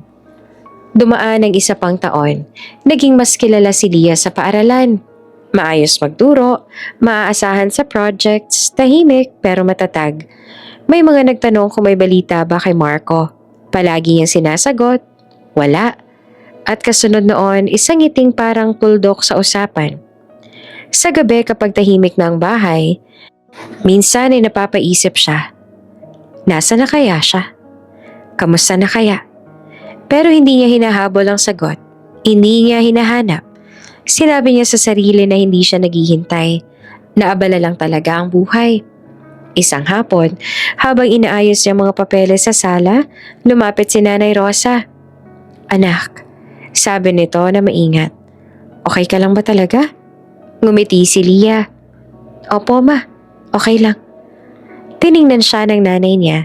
Parang may gustong itanong pa, pero pinili ring manahimik. Sa mga susunod na buwan, tuloy ang ikot ng buhay. Graduation ni Mika, palakpakan, luha ng tuwa, yakapan. Sa gitna ng kasiyahan, may sandaling napatingin si Leah sa paligid. Parang may hinahanap ang mata. Wala siyang nakita. At okay lang. O gano'n ang sinasabi niya sa sarili. Sa huli, natutunan ni Leah ang isang uri ng katahimikan. Ang katahimikang may laman. Hindi kawalan, kundi pagpapatuloy. Hindi paghihintay, kundi paglakad pasulong. At kahit wala siyang balita kay Marco, kahit walang mensahe, kahit walang update, pinili niyang maniwala na tama ang landas na tinahak nilang pareho. Hindi siya naghintay, hindi niya kailangan. Pero sa bawat umagang papasok siya sa paaralan, may isang maliit na bahagi ng alaala na nananatili. Tahimik, hindi humihingi ng pansin, na para pang paalala na may mga pangarap na kailangang unahin bago ang lahat. At kung may babalik man balang araw, darating iyon hindi dahil hinintay, kundi dahil pareho na silang handa. Hapon iyon na akala ni Leah ay karaniwan lang. Pagod pero maayos ang pakiramdam niya. Natapos ang klase ng maaga. Nakapagpasa ng reports at may kaunting katahimikan sa isip. Sa tapat ng paaralan nandoon si Ethan. Nakasandal sa pick-up. May dalang bottled water. Atid na kita. Alok niya. Magaan ang tono. May dinaanan na akong papel sa munisipyo. Nag-alangan si Leah saglit at saka tumango. Sige, salamat. Sa loob ng pick-up, tahimik ang biyahe. Hindi awkward, komportable lang. Parang dalawang taong sanay na sa presensya ng isa't isa. Nagkwento si Ethan tungkol sa traffic, tungkol sa isang project na naantala. Nakikinig si Leah. Tumatawa paminsan-minsan, walang inaasahan, walang pahiwatig. Ganoon ang naging kasunduan nila. Magaan, malinaw. Pagpasok nila sa Barangay Road, napansin ni Leah ang pagbabago sa paligid. May ilang tambay na nakatayo sa kanto, mas maingay kesa dati. May tawanan, may sigawan. Huminto ang pick-up sa tapat ng bahay nila, bumaba si Leah. Nagpasalamat kay Ethan. Salamat ulit, sabi niya. Ingat ka. Anytime, sagot naman ni Ethan. May ngiting pamilyar. Umandar ang pick-up at lumayo. Sa sandaling yon, may malakas na sigaw mula sa kanto. Marco, libre mo naman kami. Parang may humatak sa dibdib ni Leah. Napahinto siya sa paglakad. Dahan-dahan siyang lumingon. Parang natatakot sa makikita. At doon niya siya nakita. Si Marco. Nakatayo sa gilid ng kalsada, katabi ang itim na pick-up na hindi niya pa nakikita noon. Hindi na tricycle ang hawak. Nakaayos ang damit. Malinis ang sapatos. Tuwid ang tindig. May kumpiyansa sa galaw na dati wala. Hindi yabang, kalmadong paninindigan lang. Nagtagpo ang mga mata nila. 1 segundo, 2. Parang tumigil ang oras. Hindi ngumiti si Marco. Hindi rin umiwas. Tumango lang siya ng bahagya. Isang tahimik na pagbate na may dalang bigat ng mga taon. Ramdam ni Leah ang mabilis sa tibok ng puso niya. Bumalik siya. Kailan? Paano? May isa pang sigaw ang tambay. Oy, Marco, ibang level na. Tumawa si Marco. Maiksi. Mamaya na. Sagot niya na kalmado. Hindi na naghintay si Leah. Parang may instinct na nagtulak sa kanya. Pumasok siya agad sa bahay. Isanara ang gate at huminga ng malalim. Hawak ang dibdib ay nakapikit. Pilit hinahabol ang sarili. Sa loob narinig niya ang mabilis na yabag ng paa. Ate! Sigaw ni Mika at halos tumatalan sa tuwa. Nakita ko si Kuya Marco, bumalik na siya. Tumango naman si Leah at pilit na kalmado. Oo, nakita ko. Grabe! Tuloy ni Mika. Walang preno. Mas gwapo na siya. Ang ayos ng mukha niya. May kotse pa. Tumahimik ka nga. Saway ni Leah. Pero may ngiting pilit. Huwag kang maingay. Lumapit si Mika at bumaba ang boses. Parang may sikreto. Ate, nakita ka rin niya. Nagtinginan kayo. Napatigil si Leah. Mika? Ano? Ngisin ng kapatid. Totoo naman. Umupo si Leah sa sofa at ipinikit ang mga mata. Hindi ngayon, sabi niya sa sarili. Hindi pa. Mula sa kusina, sumilip si Nanay Rosa. Anong ingay yan? Bumalik po si Kuya Marco. Sagot ni Mika. Excited pa rin. Napatigil naman si Nanay Rosa. Talaga? Tumango si Lia. Saglit lang siguro. Pero sa loob niya alam niyang hindi iyon totoo. Hindi bumabalik ang mga tao ng ganoon kung saglit lang. Kinagabihan tahimik ang bahay. Si Lia nagkukunwaring abala sa pag-aayos ng lesson plan. Pero wala siyang natatapos. Bawat pahina nauuwi sa isang alaala. Ang kanto, ang sigaw ng mga tambay, ang titig ni Marco. Ibang aura. Naisip niya. Ibang tao. May kumatok sa gate. Isang beses, dalawa. Hindi siya tumayo. Hindi rin si Nanay Rosa. Maya-maya ay narinig nila ang boses ni Mika sa bintana. Kuya Marco? Bulong nito sabay takbo sa sala. Mika! Saway ni Lia at mabilis na tumayo. Wag! Huli na. Nasa sala na si Mika. May ngiting abot tenga. Ate, andito si Kuya Marco! Tumayo si Lia sa gitna ng sala. Parang tinamaan ng liwanag. Si Marco ay nasa may pintuan. Hawak ang cup. Maayos ang postura. Hindi siya pumasok. Naghintay lang. Magandang gabi. Bati niya na magalang. Pasensya na sa abala. Pasok ka. Sabi ni Nanay Rosa. Naguguluhan pero magiliw. Upo ka muna. Umiling naman si Marco. Saglit lang naman po ako. Nagkatinginan sila ni Lia. May libong tanong sa pagitan nila. Pero walang gustong magsimula. Bumalik ako. Sabi ni Marco sa huli, diretso. Para magpaalam at para bumate. Tumango si Lia. Welcome back. Iyon lang. Dalawang salita. Pero sapat para ipaalam na narinig niya. Bukod, dagdag ni Marco na mahinahon. Para sabihin na okay na yung trabaho ko. Dito na muna ako. Tahimik si Lia. Dito na muna. Parang may pangako mga salitang yon. O baka'y mahinasyon lang niya. Sige, good night. Hindi na ako magtatagal. Tumalikod siya at lumabas. Naiwan si Lia sa gitna ng sala, hawak ang sariling katahimikan. Ate, bulong ni Mika na halos pabulong sa tuwa. Bumalik nga talaga siya. Umupo si Lia at huminga ng malalim. Oo, bumalik si Marco. At sa unang pagkakataon matapos ang mga taon, naramdaman niya ang isang tanong na hindi niya kayang itaboy. Handa na ba ako?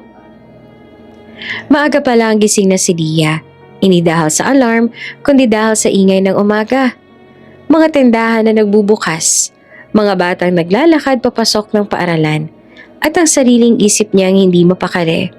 Bumangon siya, nag-ayos at sinubukang gawing normal ang lahat. Trabaho lang.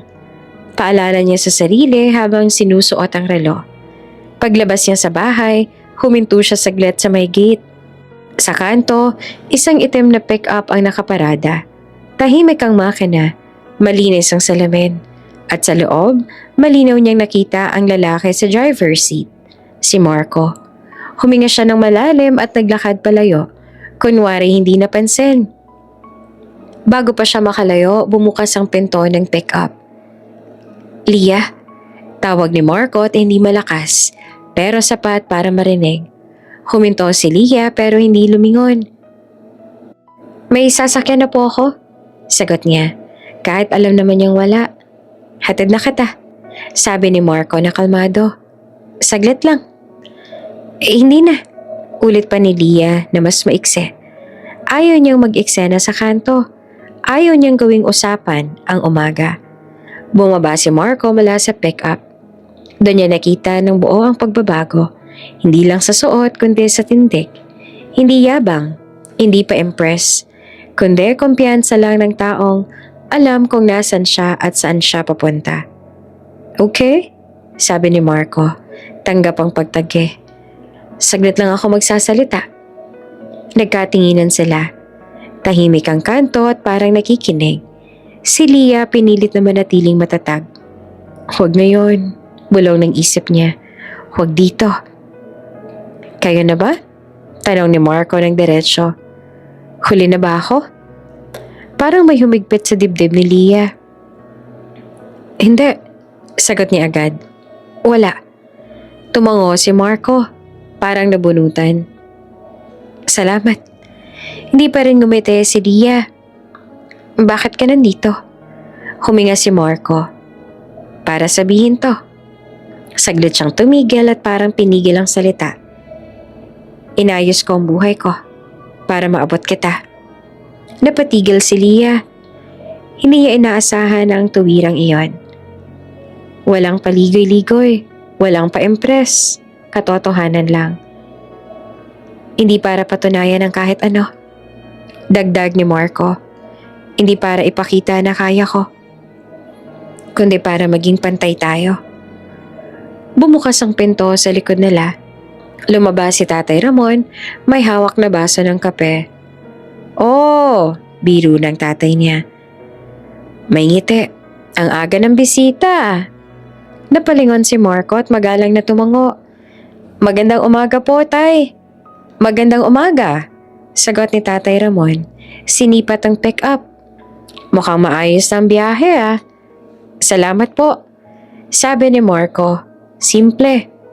Nagkatinginan ng mag-ama at ang anak na babae. Isang sandaling may halong biro at tensyon. Sa huli si Tatay Ramon ang bumitaw.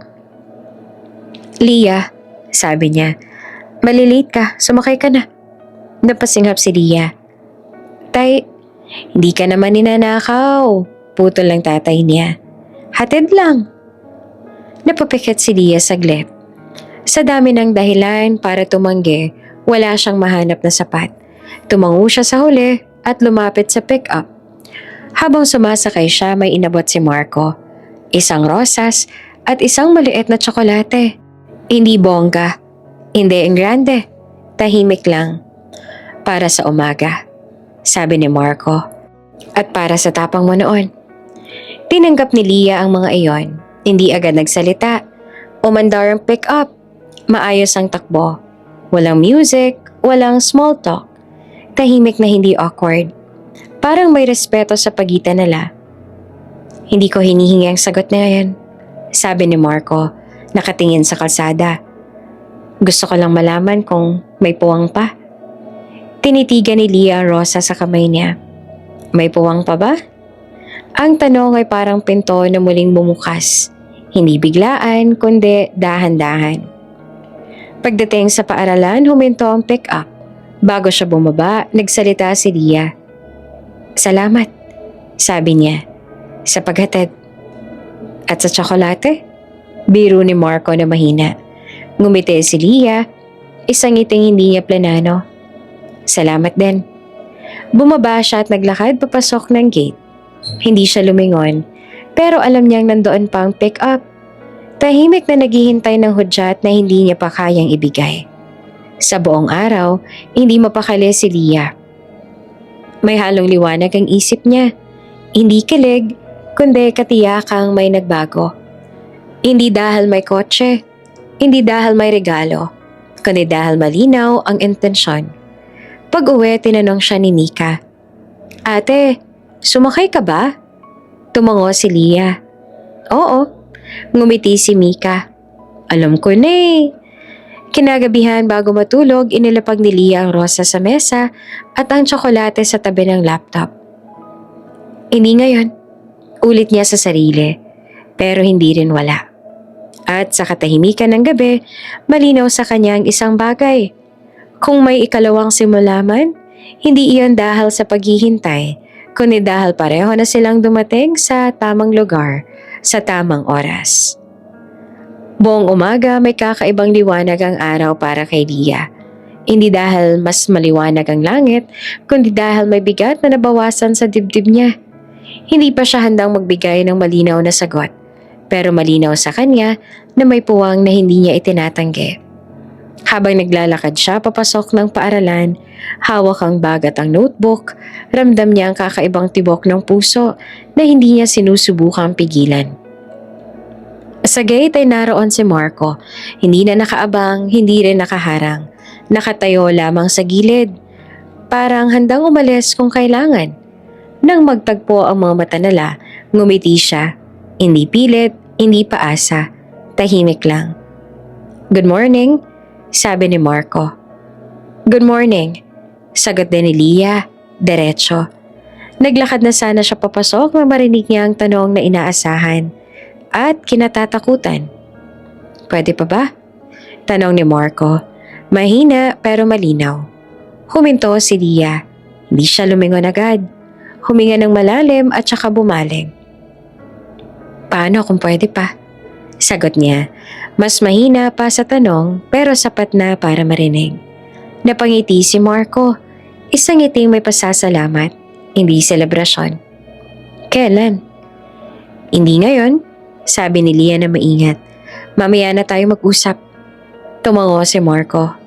"Sige." 5 o'clock. Dagdag ni Leah at bago tuluyang pumasok. "Sunduin mo ako." Hindi na siya lumingon. Ayaw niyang makita ang reaksyon. Ayaw niyang magbago ang loob dahil sa isang ngiti o salita. Pero sa likod niya, alam niyang nandoon ang katahimikang may pangako. Sa faculty room, napansin agad ang pagbabago. Si Ma'am Joy ang unang nagsalita. "Oh, biro nito. Ibang ngiti ni Ma'am Santos ah." Umiling si Leah, pero hindi niya napigilang umiti. "Mainit lang." "Talaga?" Singit ni Ma'am Liza. "Mukhang may lakad mamaya ah." Nagkunwari si Leah na nag-aayos ng papel. "Trabaho lang po." "Trabaho na may sundo." Tawa pa ni Ma'am Celia. Pabulong pero malinaw. Hindi na tumutol si Leah. Sa halip, tinanggap niya ang biro na para bang bahagi ng araw. Hindi iyon nakakainis. Hindi rin nakakahiya. Parang paalala lang na may nangyayari at okay lang yon. Buong maghapon, maayos ang klase. Mas malinaw ang paliwanag niya. Mas magaan ang pagtawa. Napansin ng mga bata ang sigla niya. "Ma'am," tanong ng isang estudyante, "masaya po ba kayo?" Napangiti si Leah. "Oo," sagot niya na simple. "Masaya." Sa pagitan ng mga klase, sumagi sa isip niya mga dapat linawin mamaya. Ano bang ibig sabihin ng pwede pa? Hanggang saan? Ayaw niyang pumasok sa isang desisyong hindi malinaw. Ayaw niyang ulitin ang mga takot na pinili niyang harapin noon. Pagdating ng 4:30, nagsimula ng mag-ayos ang mga guro. May mga nagpaalam. May mga nagmamadali. Si Leah sinadya ang bawat galaw. Inayos ang bag. Tinupi ang papel. Isinara ang laptop. Tumingin siya sa relo. Malapit na. 5 o'clock ha? Biro ni Ma'am Joy habang palabas. "Huwag kang palilate sa sarili mong lakad." Ngumiti naman si Leah. "Hindi ako malilate." Eksaktong 5:00 paglabas niya sa gate, naroon na ang pick-up. Tahimik ang makina. Nakabukas ang bintana. Si Marco nakatingin sa relo, tsaka tumingin sa kanya. "On time," sabi niya. "Ganon dapat," sagot pa ni Leah. Sumakay siya, walang bulaklak, walang tsokolate. Tahimik lang, at mas maayos yon para sa kanya. Umandar ang pick-up, dahan-dahan. "Hindi ko inaasahan ang sagot kanina," sabi ni Marco. "Salamat sa pagkakataon." "Hindi pa sagot yon," paalala ni Leah. "Simula pa lang." Tumango si Marco. "Alam ko." Nagmaneho siya nang hindi nagmamadali. Walang pilit na usapan, hanggang sa si Leah na lang unang nagsalita. "Hindi kita hinihinga ng patunay," sabi niya, "at ayoko magmadali." "Hindi rin ako nagmamadali," sagot ni Marco. "Naghintay na ako noon. Kaya ko pang maghintay ngayon, kung kailangan." Napatingin si Leah sa labas. Hindi naghihintay. Paalala niya sa sarili. Nag-uusap lang. At yun ang gusto niya. Linaw, hindi pangako. Pagdating nila sa isang tahimik na kainan malapit sa bayan, huminto ang pick-up. "Pwede ba rito?" tanong ni Marco. "Pwede," sagot ni Leah. Bumaba sila at pumasok. Umupo sila sa magkatapat. May simpleng order. Tubig muna, tahimik sandali. Isang katahimikang hindi na awkward. "Gusto ko malinaw ha? sabi ni Leah. Kung babalik tayo sa simula, hindi na ako yung dati at hindi ka na rin yung dati. Ngumiti si Marco. Iyon ang gusto ko. Hindi ko hinahanap ang perpekto. Dagdag ni Leah, hinahanap ko ang totoo. Tumango si Marco. Iyon lang din ang dala ko. Sa sandaling iyon, ramdam ni Leah ang pagkapantay. Hindi sa estado, hindi sa sasakyan, kundi sa usapan. Ganito dapat, naisip niya. Ganito nagsisimula. Pag-uwi niya ng gabing iyon, may ngiti siyang hindi niya tinatago. Sa bahay, sinalubong siya ni Mika. Ate, bulong nito na may ngiting panalo. 5 o'clock nga. Tinapik ni Leah ang ulo ng kapatid. Matulog ka na. Sa kwarto ay nilapag niya ang bag at umupo sa kama. Hindi pa sagot, ulit niya sa sarili. Pero may simula. At sa gabing yon, bago pumikit, malinaw sa kanya ang isang bagay. Hindi na siya natatakot magbigay ng oras. Dahil ang oras na to, hindi hinihingi, kundi pinipili. Eksaktong 5:00 ng hapon, tumunog ang bell sa paaralan. Isa-isang nagsilabasan ng mga guro. Bitbit ang pagod at ang kwento ng maghapon. Si Leah, sinadya ang bawat galaw. Isinara ang laptop, inayos ang bag, huminga ng malalim. Alam niyang ang oras na to ay hindi tungkol sa hatid pa uwi. May pipiliin siya at malinaw sa kanya na ang pagpili ay hindi niya na pwedeng iwasan. Paglabas niya sa gate, unang tumambad ang itim na pick-up ni Marco. Nakaparada sa gilid, tahimik ang makina. Nasa loob si Marco at nakatingin sa kalsada. Parang hindi nagmamadali. Ilang hakbang pa, may isa pang sasakyan na huminto. Ang pick-up ni Ethan. Bumaba si Ethan, may ngiting magaan. Ma'am Leah, bati ni Ethan. Sabay ka na? May dinaanan lang ako saglit. Tumango si Leah, pero hindi agad sumagot. Ang mata niya ay kusa nang napunta kay Marco. Isang sulyap lang, pero sapat na para malaman ni Ethan ang sagot na hindi pa binibigkas. Napangiti si Ethan. Walang pait. Mukhang may nauna na. Huminga ng malalim si Leah. Ethan, salamat. Pero may usapan na ako. Okay? Sagot ni Ethan na diretso. Ingat ka. Walang drama, walang tanong. Umandar ang pick-up ni Ethan at lumayo. Parang ipinagkaloob ang sandaling yon ng buong buo. Lumapit si Leah sa pick-up ni Marco. Bumukas ang pinto. Handa ka na? Tanong ni Marco na kalmado. Handa. Sagot ni Leah. Mas malinaw kaysa sa inaasahan niya sa sarili. Sumakay siya. Umandar ang pick-up. Ilang segundo silang natahimik. Hindi dahil walang sasabihin, kundi dahil sapat na ang nangyari. Salamat, sabi ni Marco at bahagyang ngumiti. Sa linaw. Salamat din, sagot ni Leah, sa pag-intindi. Nagmaneho si Marco na parang sanay sa kalsada. Hindi mabilis, hindi mabagal. Sa gilid ng bayan huminto sila sa isang maliit na restaurant. Simple lang, tahimik. May mga ilaw na hindi masyadong maliwanag. Sakto lang para sa usapan. Umupo sila, magkatapat, umorder ng hapunan. Tubig muna, tsaka mainit na ulam. Hindi ako magpapakitang cool, sabi ni Marco bigla. May bahagyang tawa. Pero kinakabahan ako. Ngumiti si Leah. Okay lang yan. Gusto ko maging tapat. Tuloy ni Marco. Hindi ako bumalik para ipakita ang sasakyan. Bumalik ako kasi handa na ako maging responsable. Hindi lang sa trabaho kundi sa sarili ko. Tumango si Leah. Alam ko, may mga naipon ako.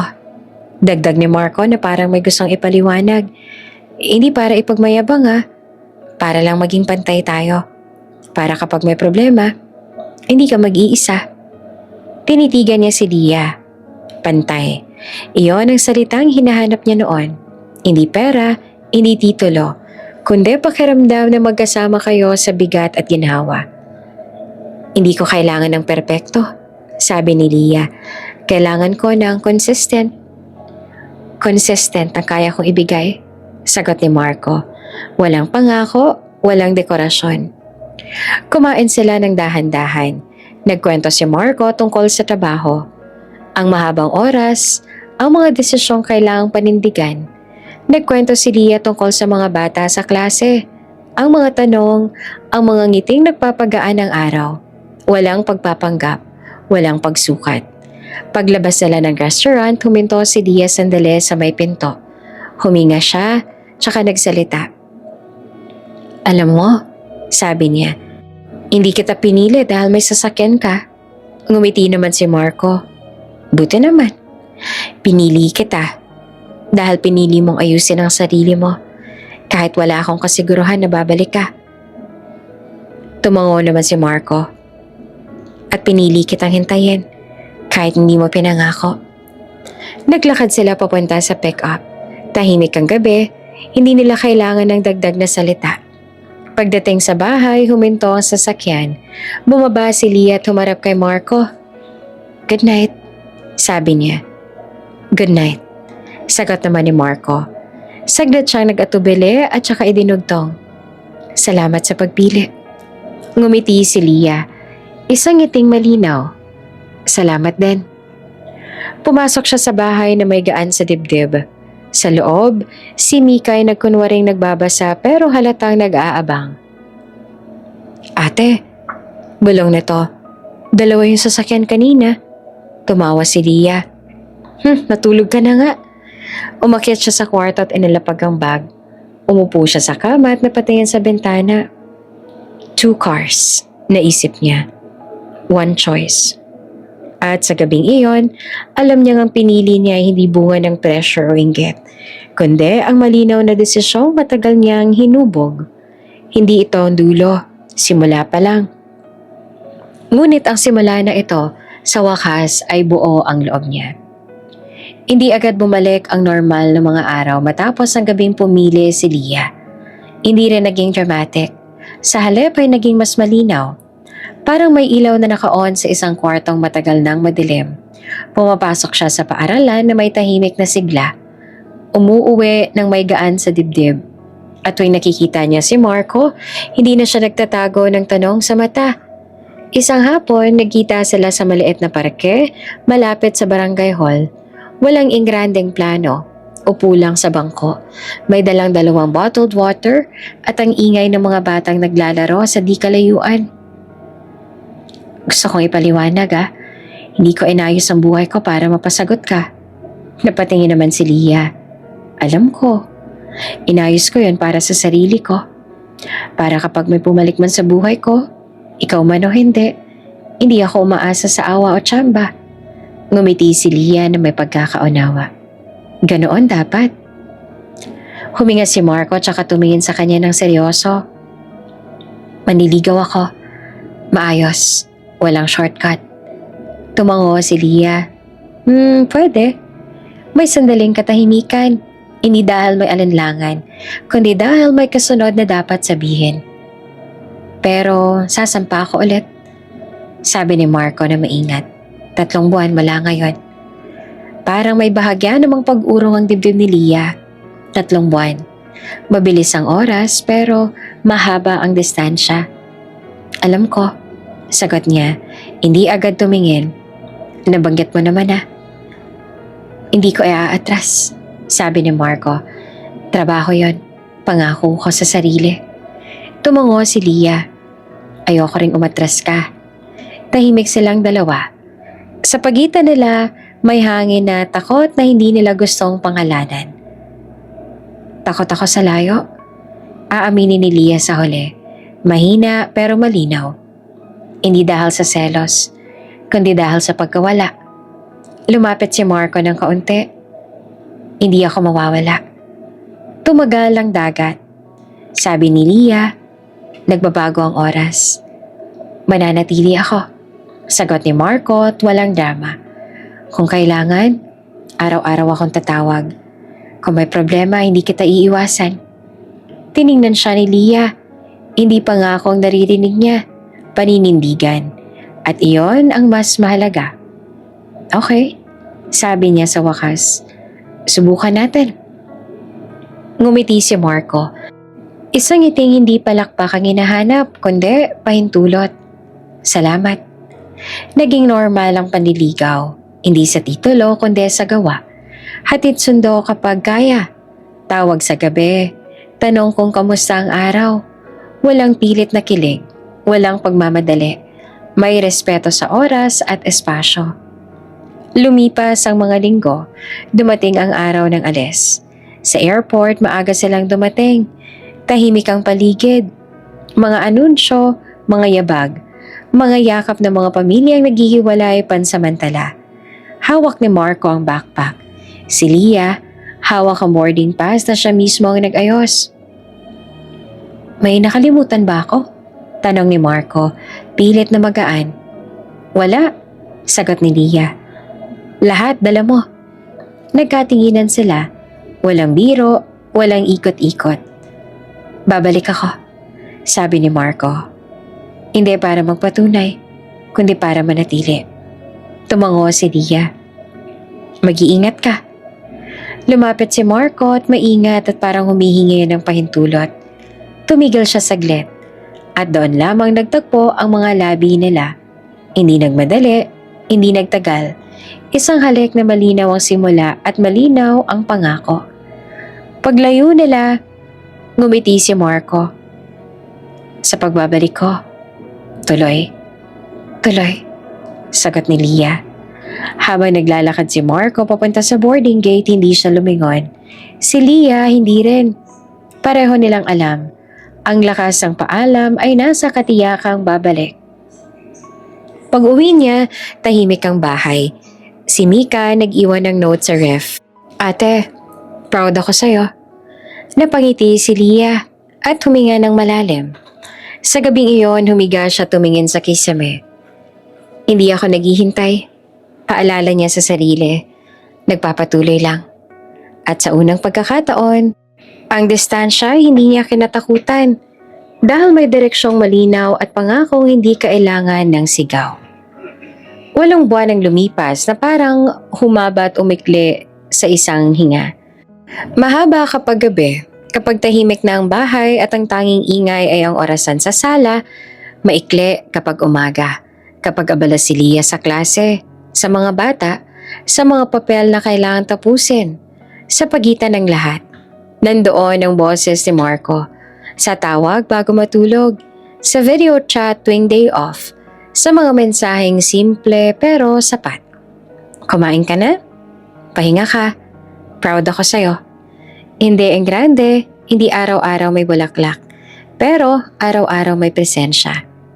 Nasanay si Leah sa oras, sa pag-aayos ng schedule para magtagpo ang dalawang mundo. Minsan madaling araw ang tawag ni Marco, minsan tanghali. Kapag may problema sa barko, sasabihin niya. Kapag pagod si Leah, sasabihin niya. Walang tinatago, walang pinapalampas. Lumipas ang isang taon at naging isa't kalahati. At dumating ang araw na matagal nilang hindi pinangarap ng malakas. Dahil mas mahalaga ang pagdating kesa sa pagbilang. Sa paliparan, nakatayo si Leah. Hawak ang cellphone. Nanginginig ang kamay hindi sa kaba kundi sa tuwa. Lumabas si Marco sa arrival gate. May dalang backpack. Mas payat ng kaunti. Mas maaliwalas ang mata. Nagtagpo ang tingin nila at wala nang ibang kailangan. Naglakad si Marco papalapit. Sa gitna ng mga tao, sa ingay ng yakapan at salubong, niyakap niya si Leah. Mahigpit, matagal, totoo. Walang luha, walang sigaw. Isang yakap na parang pagsasara ng mahabang biyahe. Welcome home, sabi ni Leah. Nakauwi na rin, sagot naman ni Marco. Bumalik ang mga araw na magkasama. Hindi perpekto pero payapa. Hatid sundo kapag kaya. Sabay sa hapunan, tahimik na kwentuhan. Sa ikalawang anibersaryo ng pagbabalik ni Marco, dinala niya si Leah sa maliit na lugar sa bayan, kung saan naman nagsimula ang maraming usapan. Maraming pag-amin. Hindi siya lumuhod sa gitna ng tao. Hindi rin siya nagpakulo ng eksena. Inayos ko ang sarili ko at pipiliin kitang ayusin araw-araw. Binuksan niya ang maliit na kahon. Simple lamang ang singsing. Walang labis, walang kulang. Pakakasalan mo ba ako? Hindi naman nagdalawang isip si Lia. Oo, ang kasal ay simple. Pamilya, kaibigan, mga batang dati niyang tinuruan na ngayon ay mas matangkad na. Nandoon si Tatay Ramon. May ngiting hindi maitago. Si Nanay Rosa may luha ng tuwa. Si Mika nakatayo sa gilid. Parang gusto ring umiyak, pero pinigilan. Nagpapasalamat ako, sabi ni Lia sa kanyang panata. Sa lalaking piniling lumago at sa sarili kong piniling maging matapang. Pagkatapos ng kasal, hindi agad nagbago ang mundo. May bayarin, may trabaho, may pagod, pero may kasama. Isang buwan matapos ang kasal, tahimik na umaga, nakatayo si Lia sa banyo. Hawak ang maliit na test, 2 guhit. Napaupo siya sa gilid ng bathtub, huminga ng malalim. Hindi sa takot, kundi sa pasasalamat. Lumabas siya ng kwarto at nadatnan si Marco sa kusina na nagtitimpla ng kape. Marco, tawag niya. Sagot nito. Hindi pa lumilingon. Inabot niya ang test. Tumahimik si Marco, lumapit, tumingin, napahawak sa bibig at saka ngumiti. Isang ngiting puno, buo. Talaga? Tanong niya. Tumango si Lia. Talaga? Yumakap si Marco. Maingat na parang may hawak na masela na pangako. Pipiliin kita araw-araw, sabi niya. At pipiliin natin ang pamilya natin. Sa huling gabi bago matapos ang kwento, umupo si Lia sa harap ng bintana. Hawak ang notebook, isinulat niya ang apelido, Santos Villanueva, at napangiti. Hindi niya pinili si Marco dahil sa sasakyan, hindi dahil sa trabaho sa malayo, hindi dahil sa patunay. Pinili niya si Marco dahil pinili nitong ayusin ang sarili niya kahit walang kasiguruhan.